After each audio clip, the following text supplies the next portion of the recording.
आइए सुनते हैं एक दिलचस्प कहानी घड़ी साज और आने वाले कल के लड़के की।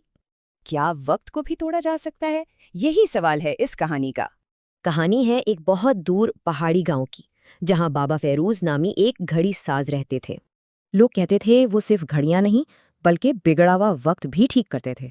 फिर एक सर्द और तूफानी रात उनके दरवाजे पर एक बहुत ही अजीब खामोश सी दस्तक हुई।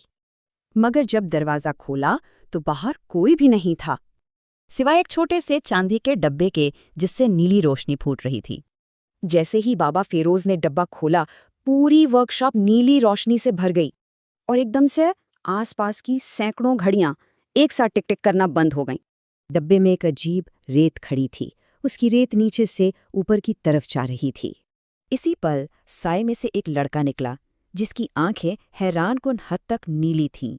लड़के ने कहा, मेरा वक्त उल्टा चल रहा है। मैं आने वाले कल में पैदा हुआ और गुजरे कल की तरफ जा रहा हूँ।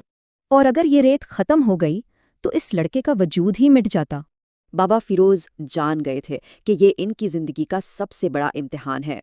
बाबा फिरोज ने पूरी रात एक एक पुर्जा जोड़ा और हर लम्हे को ठीक किया।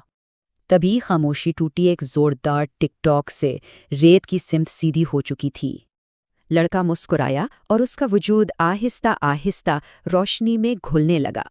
जाते हुए वो बोला, आपने सिर्फ मेरा वक्त नहीं बल्कि मुझे मेरा मुस्तकबिल भी दिया है। बाबा फिरोज के हाथ में बस एक चांदी का सिक्का रह गया था। लड़का जा चुका था और वर्कशॉप की सैकड़ों घड़ियां फिर से चल पड़ी थीं।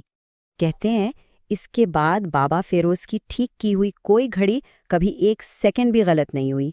तो इस कहानी का सबक ये है कि कुछ काम सिर्फ इंसानियत और उम्मीद के लिए किए जाते हैं।